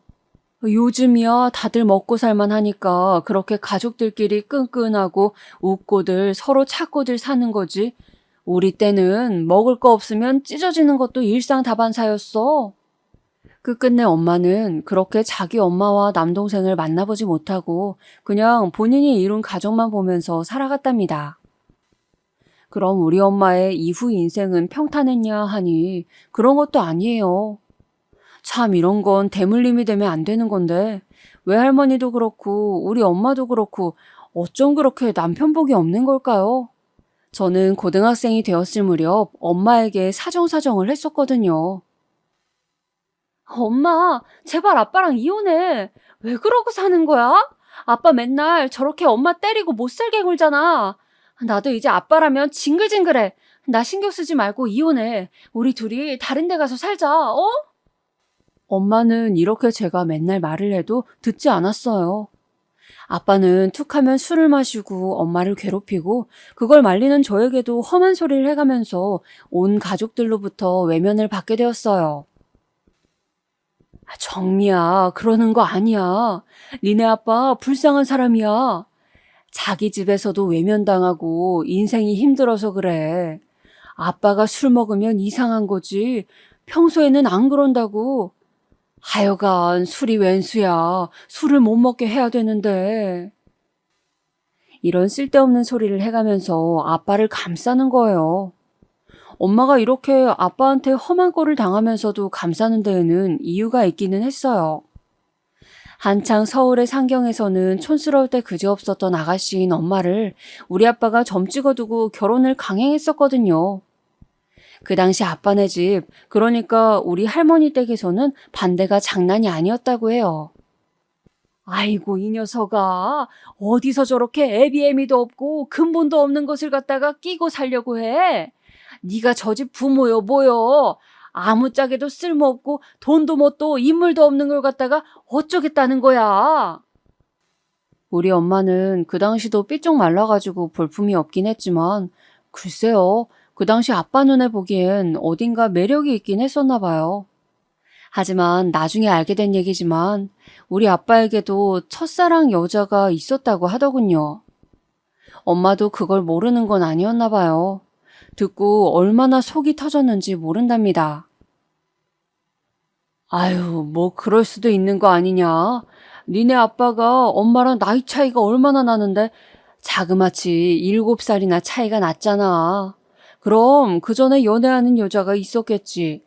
좌우지간 그 여자랑 같이 살고 싶었다는데 니네 할머니가 그렇게 반대를 했대. 그리고 그 여자가 얼마 못 살고 병으로 죽었다더라. 그러니 네 아빠가 그렇게 가슴에 화도 많고 한이 많은 거야. 이러면 솔직히 저도 답답하지 않겠어요? 좋게 생각하려고 해도 엄마를 이해할 수가 없었어요.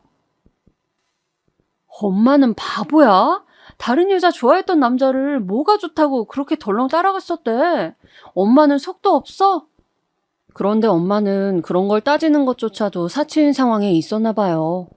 그냥 조금 다정하게 말을 해주고 책임질 것처럼 말해주는 아빠에게 불만이 없었다고 하더라고요. 내가 불만 가질 게 뭐가 있냐? 내 부모도 나를 버렸어. 못 키우겠다고.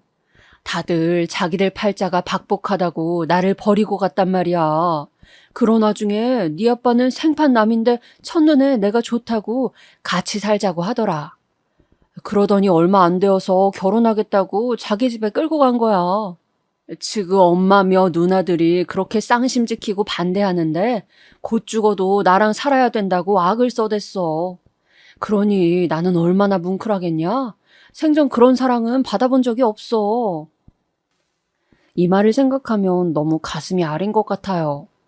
물론 아빠가 결혼할 무렵이며 그리고 제가 태어나고 어릴 때까지는 그럭저럭 보통 남자들처럼 지냈을 거예요.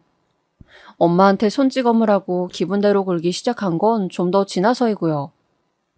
엄마 입장에서는 남편이 자기한테 함부로 한 건 결혼 후 한참 지나서 술에 손을 대기 시작하면서부터니까 웬만하면 좋은 기억만 갖고 싶은 것 같더라고요.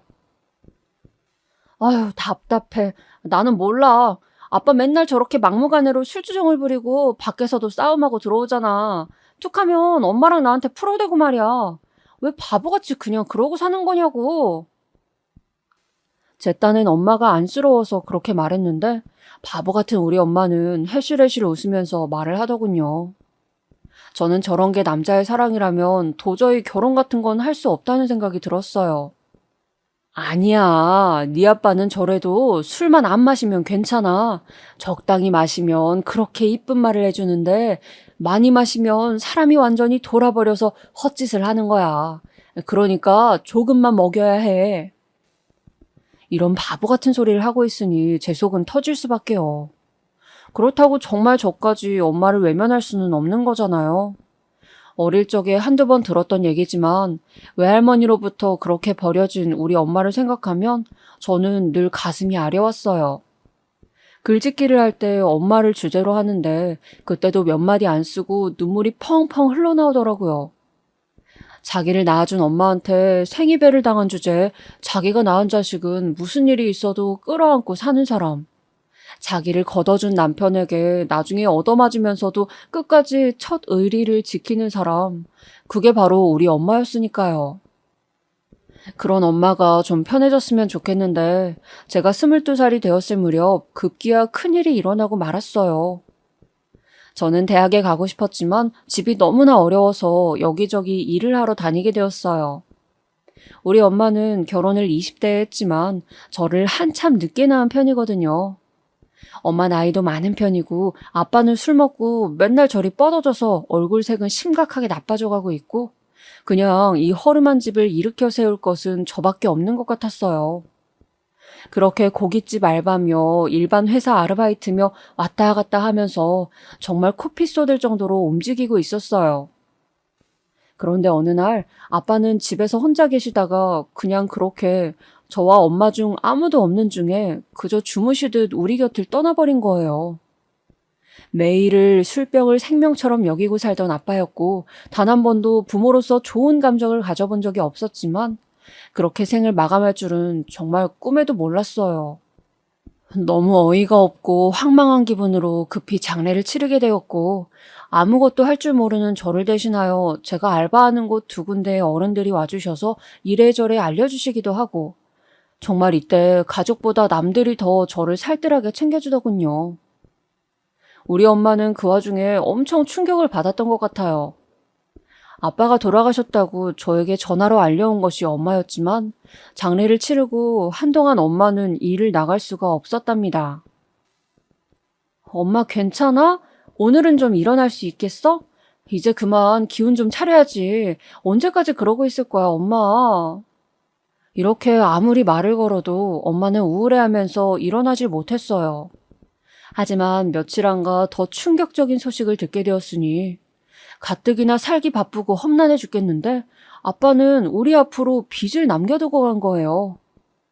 저도 이때 뭘 몰랐던지라 일정 기간 안에 상속 포기를 하면 빚이 저에게 안 온다는 사실도 알지 못했어요. 우울해하는 엄마를 보며 저까지 처져 있다 보니 집안으로 날아드는 고지서들을 제대로 들여다볼 틈도 없었고요. 나중에 알게 된 빚은 대체 아빠는 어디서 그런 돈을 쓰고 다닌 건지 아무리 좋게 보려고 해도 최소 노름 정도는 했어야 가능하겠더라고요. 빚도 안 들어오는 그 허름한 집에서 세 식구가 살고 있고 둘은 벌고 있는데 안 벌고 맨날 술만 먹고 있는 한 명이 혼자 진 빚만 1억이에요. 믿어지시나요? 이 사실을 알고 엄마는 뒤늦게 정신을 차리셨답니다. 내가 더 이상 이러고 앉아있을 수가 없어. 너한테까지 그 빚을 물려줄 수가 없다. 엄마는 이때 그 어느 때보다 절망스러워 보였고 늙음하게 자기를 괴롭히긴 했지만 그래도 최초의 가족이었던 아빠에 대해 조금은 자각이 되신 것 같아요. 좋은 점으로 억지로 기억하려고 했지만 결국 가는 날 무렵에 아주 거대한 포탄을 우리에게 던지고 간 셈이니까요. 우리 할머니네 식구들, 그러니까 엄마에게 있어 시댁 식구인 할머니며 고모들은 이 사실을 알고도 조금도 도와주지 않았어요. 오죽하면 제가 답답해서 사정을 하는데도 들어주지 않으시더군요.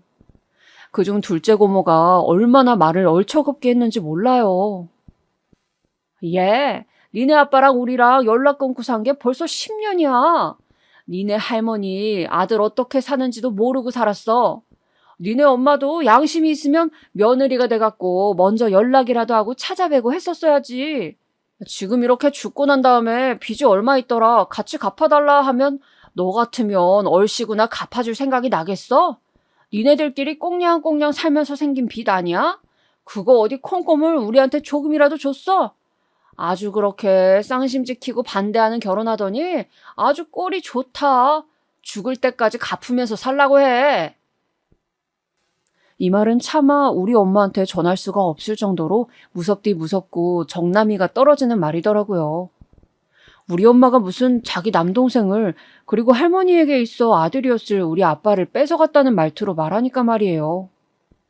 이때 저는 공연히 연락을 했다가 더 큰 상처를 입게 되었고 우리 엄마가 정말 말할 수 없을 정도로 더 가엾게 느껴지더라고요. 힘든 마음을 안고 그냥 그렇게 터덜터덜 혼자 돌아왔어요. 묵묵히 저와 엄마는 정말 아주 지독할 정도로 빚을 갚아내는 수밖에 없었답니다. 당시 당장 먹고 살 것도 없어서 한 달치 봉급을 있는 대로 다 쏟아내야 했던 우리 집은 이후로 뭘 더 어떻게 해서 빚을 갚을 수 있을지 답이 없더군요. 엄마는 차마 빚의 그림자만큼은 제 곁에서 치워내지를 못했어요. 그때 엄마가 어마어마하게 가슴을 치며 우셨답니다. 어쩜 이렇게 인생이 풀리질 않는 건지. 그렇게 옴짝달싹 못하고 열심히 살았는데 서방은 죽고 남는 건 빚뿐이라니. 아이고 내 팔자야. 얼마 나눠져 있지도 않은 이 비좁은 공간인 집안에서 엄마가 아무리 숨죽여 온다고 한들 저에게 소리는 선명하게 들려왔어요. 그때 엄마는 나이도 많고 딱히 할 수 있는 일이 없어서 빌딩 청소를 하러 다니셨답니다. 이젠 하다못해 이것도 모자라 파출부로 남의 집에 들어가게 된 거예요. 엄마, 몸도 힘든데 어떻게 그렇게 일하려고 해? 집안일만 해주면 되는 거야? 허리가 아파서 툭하면 파스를 달고 사는 엄마가 남의 집에 들어가서 상주하며 일을 한다니 정말 막막하게 느껴졌었어요. 아이고, 요즘 파출부 일 다 편하게 한다고 하더라. 그 집에서 재워주기도 하고 먹여주기도 하잖아. 내 손으로 요리도 하긴 하지만 그래도 괜찮아. 반찬 좀 남으면 집에 갖고 올게. 너는 걱정할 거 하나도 없어. 엄마는 끝내 이렇게 억지로 스스로를 다독이면서 파출부 일을 하러 다녔어요. 주중에는 그 집에서 자고 애기도 봐주고 주말에 우리 집으로 쉬러 돌아오는 스케줄이었는데요. 당시 불안했던 제 예상이 그대로 맞아떨어지더라고요. 한창 결혼해서 아기를 낳은 새댁집에 엄마가 들어가게 되었는데 그 집 친정엄마라는 사람이 그렇게 우리 엄마를 무시해댔어요. 여기저기 끌고 다니면서 심부름도 시키고 백화점에 가서 쇼핑한 것도 다 엄마가 들고 다니게 하고 말이에요. 왜 엄마가 강남백화점까지 다녀왔어? 엄마는 그 집에서 그냥 청소해주고 밥해주고 애기 봐주는 조건으로 들어간 거잖아. 왜 그 집 아줌마가 데리고 다닌다고 다 끌려다니냐고. 아이고, 힘들 것 하나도 없어. 가면 나도 백화점 밥도 얻어먹고 사모님이 차로 태워다주고 또 데려다주잖아. 나도 그 짝공기도 맡아보고 좋아. 괜찮다니까. 저만 이렇게 답답해하면서 뭐가 싫다 좋다 소리를 하는 것 같아서 참았는데 어느 날 한번 마주한 그 집 사모님이란 작자는 진짜 별로더라고요. 저를 아주 거만하게 내려다보더니 제가 있는 앞에서 우리 엄마를 함부로 대하는 거 있죠? 아, 우리 이모님 딸이에요? 이렇게 어린 딸이 있는 줄 몰랐네. 이제 한 30은 된 건가? 시집 얼른 보내야지. 언제까지 데리고 있으려고요. 아, 맞다. 이모님, 이것 좀 꺼내줘봐요. 제가 너무 무르게 생각한 건진 모르겠지만 그래도 자기가 돈 주고 쓰는 사람의 가족이랑 마주친 건데 그 앞에서 너무 엄마를 부려먹더라고요. 그런 와중에 엄마는 불만이 하나도 없고 그저 돈 많이 준다며 좋아하는 걸 보니 제가 더 이상 딴지 걸면 안 될 것 같았어요. 그런 엄마에게 고민이 하나 있었으니 바로 제 결혼이었어요. 저는 그딴 거 전혀 생각이 없는데 말이에요. 엄마, 결혼은 무슨 결혼이야. 결혼해서 나 같은 자식 낳고 또 이렇게 힘들게 살라고? 여지껏 엄마는 살아온 과정을 봐봐. 이제 그만 그 대를 끊어야 되지 않겠어? 또 엄마 같은 인생을 사는 딸, 아니면 나같이 이제 이 신세대에 맞게 빚에 치여서 사는 딸, 또 새롭게 고생하는 애를 낳을 텐데 뭐하러 그렇게 사냐고. 그런 얘기 아예 하지 마. 하지만 엄마는 대학도 제대로 못 다니고 취업도 변변치 않게 못하고 이 나이에 알바만 떠돌고 있는 제 입장은 생각도 안 하는 것 같았어요. 사실 저도 중간에 마음에 들어했던 남자가 있긴 했지만 그 사람은 정말 제가 조금도 안중에 없더라고요. 나름 저도 눈이 있다 보니 외모가 훤칠하고 깨끗해 보이는 청년을 한 명 마음에 두게 되었는데 전혀 저랑 다른 선상에 있는 웬 여자애랑 덜컥 연애를 해버렸어요. 그래서 마음이 떠있는 사이 참 아이러니하고 괘씸하게도 말이에요. 연애를 하던 와중에 이 청년이 저에게 말을 걸어오지 뭐예요. 저 예전부터 누나가 너무 편하게 느껴지더라고요. 제가 지금 유진이랑 만나는 건 아시죠? 근데 아무래도 너무 안 맞고 애처럼 징징거리니까 스트레스를 받고 있어요. 이렇게 힘들려고 연애하는 게 아닌데 마음이 너무 복잡하네요. 그러니까 요는 여자애랑 만나고 있지만 마음이 어려우니 종종 저에게 상담을 해도 되겠냐고 하더군요. 저도 하도 연애 경험이 없다 보니 처음엔 멍청하게도 그냥 그렇구나 하고 말았어요. 그런데 나중에 다른 친구가 듣더니 기겁을 하는 거예요. 야, 너 정신 차려. 그거 대놓고 양다리를 하겠다는 거 아니야? 걔 눈에 네가 얼마나 만만해 보였으면 그런 소리를 면전해놓고서 하냐? 자기 여친한테 안 들키면서 즐길 수 있고 언제든 들키면 단번에 버릴 수 있는 여자한테 그러는 거라고. 순간 친구 말이 너무 적나라해서 화가 났었지만 그래도 별 수 없잖아요. 갈수록 스트레스가 심해지면서 결국 연락을 끊어버리게 되었어요. 저기 용은 씨, 미안한데 여자친구랑 그냥 알아서 잘 만나줬으면 좋겠어.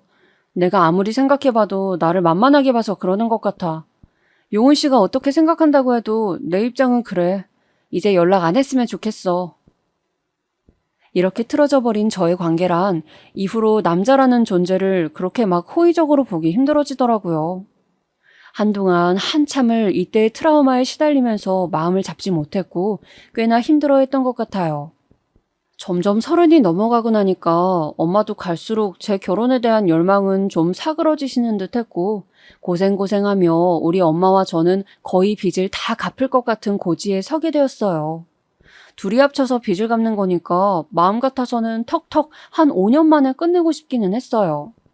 하지만 중간에 엄마도 많이 아파서 허리 수술도 하셨고 연세가 점점 드시고 제가 40이 가까워오고 엄마는 칠순이 넘어버리셨거든요. 그러니 어영부영 늦어지는 텀이 있어서 그리 뜻대로 되지는 않더군요. 그런데 막판에도 끝까지 일을 놓지 않고 힘들게 사셨던 엄마에게 큰일이 일어나고 말았어요.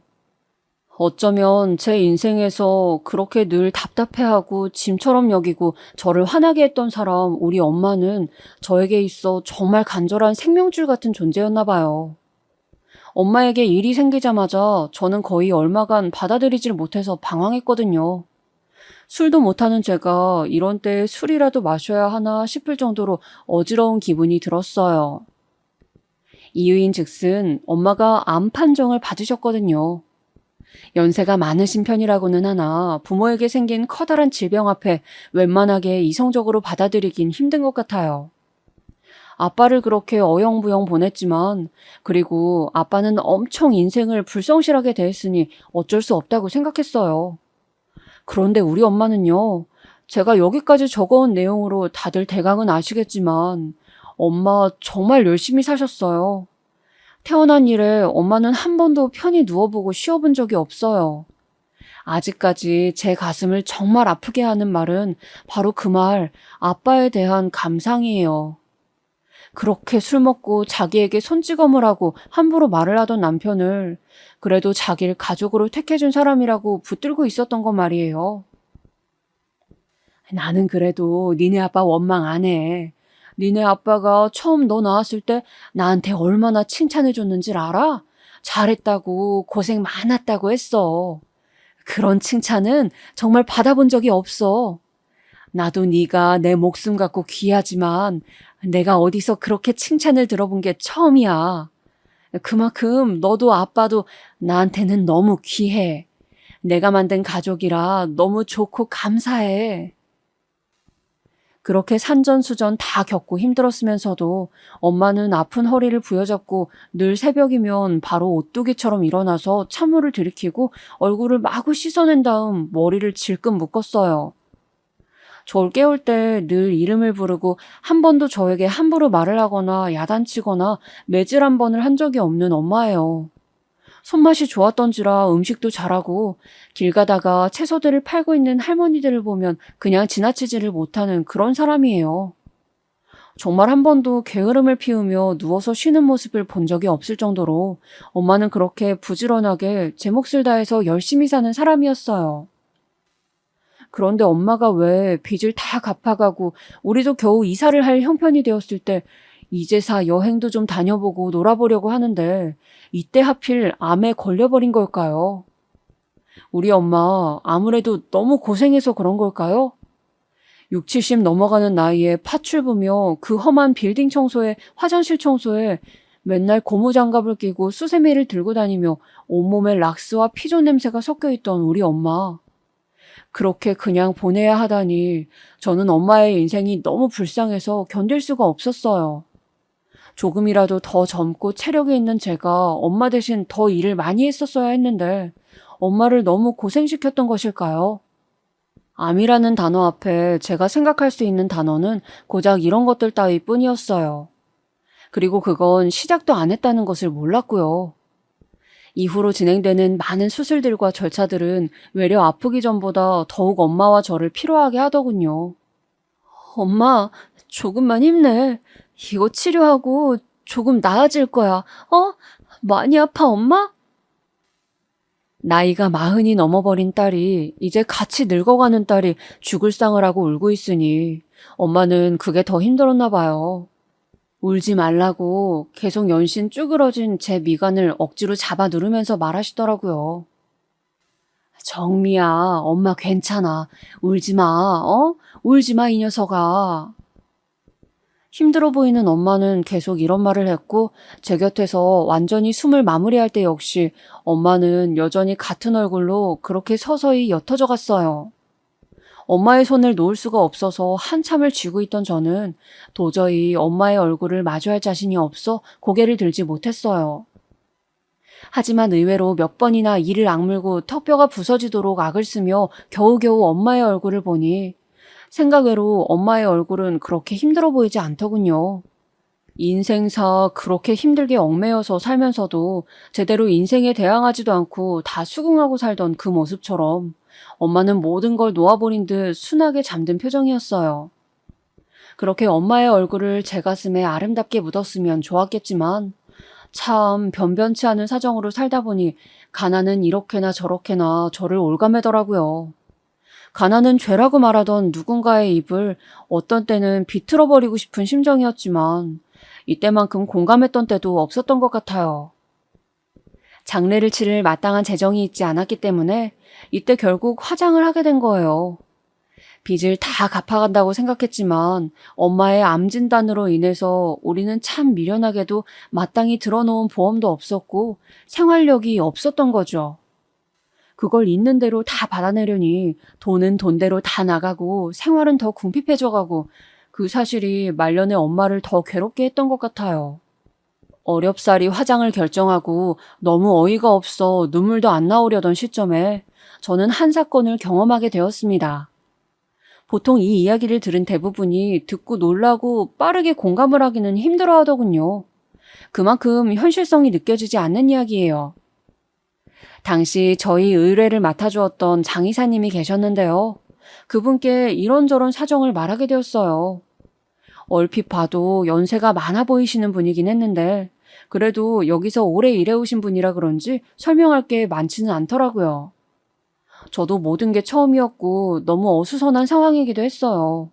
그런데 중간중간 장례 지도사님이 조금 당황스럽다는 어투로 물으시는 거예요.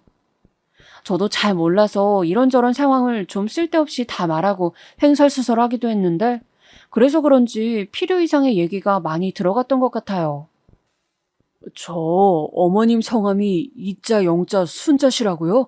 여기 보니까 44년생이라고 나와 있으신데. 이렇게 말끝을 흐리시더니 갑작스레 저희 엄마 고향이며 잡다한 얘기들을 물으시더라고요. 이 사연 앞서부터 제가 쭉 훑어왔던 얘기들을 그때 저도 정신없는 와중에 무슨 생각으로 그렇게 했나 몰라요. 물론 이렇게 세세하게 말하진 않고 대충 띄엄띄엄 말하면서 이분이 왜 묻는지 궁금한 마음을 갖고 했었어요. 근데 제 기분 탓인진 모르겠지만 무척 혼란스럽고 복잡한 얼굴이신 거예요. 마치 뭐 잃어버린 첫사랑이라도 찾는 마냥 너무 집요하게 물어보시길래 저도 대답하면서 약간 당황스러웠어요. 그런데 인적사항을 그렇게 세세하게 확인하시더니 엄마의 얼굴을 확인하시고 나서는 계속 미간이 찌푸려지시면서 눈썹이 막 왔다 갔다 하는 거예요. 누가 봐도 뭔가 연관이 있고 아는 사람을 본 양 말이에요. 세상 천지의 가족이라곤 나와 엄마 둘뿐이고 친척도 뭣도 없는데 왜 이러시는지 알 길이 없었어요. 그런데 이분이 대뜸 주저앉아서 엉엉 통곡을 하시면서 왜 이제사 왔냐는 둥 이렇게 되어서야 찾아오는 거냐고 마구 오열을 하시는 거예요. 왜 그러세요? 왜 그러시는 건지 도통. 가뜩이나 혼란한 와중에 겨우 눈물이 멎은 상태로 버티고 있는 저에게 왜 이러는지 속이 터질 것 같았어요. 그렇게 극한 울음을 터뜨리며 주변 동료인 듯한 분들이 들어오는데도 진정이 안 되시더니 이윽고는 믿을 수 없는 말을 하시는 거예요. 누님, 누님, 누님. 이 말을 듣고 도저히 멀쩡하게 서 있을 수가 없어 저도 모르게 장 이사님 얼굴을 연신 쳐다보게 되었어요. 네? 누님이요? 그날 처음 마주한 어르신께서 온 얼굴을 부여잡고 통곡을 하면서 누님 소리를 하시니 놀랄 수밖에 없었어요. 진정이 안 되어서 계속 그렇게 눈물을 터뜨리시는 것을 몇 분쯤 지켜보고 있자니 조금 시간이 지나 그제서 저에게 사정을 얘기해 주시는데요. 저는 정말 꿈에도 몰랐어요. 아니 어쩌면 엄마가 슬쩍 훑고 지나간 옛날 얘기 중에서 한 번쯤은 생각했을 법도 한데 저와 엄마의 삶이 너무 피로하고 지쳐 있어서 자각을 못했던 걸까요? 저는 어머님 이영수님의 동생입니다. 이민철이에요. 나 우리 어머니 김옥자예요. 어머님은 44년생 가평에서 태어났죠? 저는 50년생이고 저도 가평에서 태어났어요. 우리 어머니가 누님이 하나 있다고 했어요. 계속 말을 했어요. 보고 싶다고 죽기까지 눈을 못 감으셨어요. 이후로 벌어진 일은 너무 저에게 받아들이기 버거운 이야기뿐이었어요. 다른 데도 아닌 우리 엄마의 지루하고 고루한 투병 끝에 이어진 장례 앞에 그것도 병원 장례식에서 이런저런 사정을 이제서 말해오는 분이 우리를 담당한 장의사님이라니. 이건 억지로 만들어내려고 해도 도통 만들어내기 힘든 일이 아니던가요? 서로 간에 감정적으로 안정이 되질 않고 도통 이야기가 통하지 않아서 얼마간은 이 상황에 퍼즐을 맞춰보는 데에만도 시간이 걸릴 지경이었어요. 급격하게 전개되어지는 장례 앞에 저에게 있어 존재를 알 수 없었던 외삼촌이었던 이 장의사님은 엄마의 장례를 모두 책임지고 맡아서 처리를 해주셨습니다. 단랑 가족이 혼자인 저고 나이만 이만큼 먹고 부모의 사망 앞에 여전히 어린애나 다름없이 헤매던 저 대신 외삼촌은 하나하나 일들을 처리해 주시고 상황들을 도와주셨어요. 저나 엄마나 친지가 워낙 없다 보니 조문객도 많지 않았지만 엄마를 보내는 장소에서 저는 그 누구보다 엄마에 대한 이야기를 많이 나눌 수 있는 사람을 얻게 되었어요. 어렵사리 외삼촌이라는 명칭으로 불러보게 된 저희 외삼촌은 내내 우시면서 엄마에 대한 이야기를 물어보셨고 자꾸 계속 듣고만 싶어 하셨어요. 나중에 대략적인 사정을 들어보니 할머니와 외삼촌은 아주 먼 옛날 우리 엄마를 국밥집에 두고 간 뒤 먼 시골로 가서 살았다고 하시더군요. 그런데 할머니는 병환이 깊어져서 그렇게 오래 사시지는 못하셨다고 해요. 외삼촌이 중학생쯤 되었을 때 할머니는 병으로 돌아가시게 되었고 그때 누나인 우리 엄마 얘기를 하시면서 눈을 제대로 못 감으셨다고 하시더군요. 아무리 살기 어려웠다지만 두고 온 누님이 계속 생각나셨던 거야. 나도 그때는 어려서 어찌어찌 누님을 찾아볼 생각을 못했어요. 나도 인생이 쉽지 않아서 바쁘게 살아오고 결혼도 하고 처자식 먹여 살린다고 힘들게 살았지. 그런데 이렇게 이 나이가 되어서 누님을 알게 될 줄이야. 외삼촌은 이때 생전 처음으로 마주한 조카인 저와 말을 이어가는 게 어색하셨던지 계속 반말과 반존댓말을 섞어가시면서 말씀을 하셨어요. 그렇게 장례를 치르고 엄마를 보내드리고 난 뒤에 외삼촌은 저희 집에서 40분 정도 되는 거리에 살고 계시다는 것을 알게 되었어요. 그러면서 조카인 저에게 조금은 도움을 주고 싶다며 본인도 넉넉한 것은 아니지만 꼭 얼마를 보태주겠다고 일정한 금액을 보태주셨어요.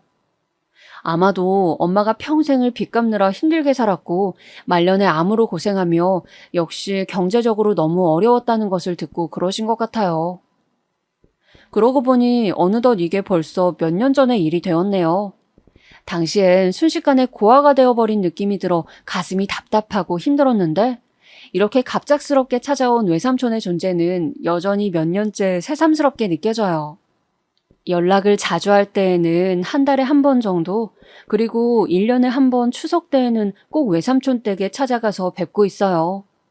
엄마랑도 명절을 그리 보내지 못했던 것 같은데 아주 잠깐이지만 가서 인사를 드리고 송편이나 반찬 같은 것들을 얻어오고 있네요.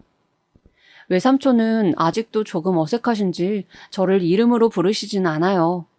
늘 이름을 생략하고 뒷말만 하시는데 저는 그 멋쩍은 말투에 늘 크게 위안을 받는 것 같아요.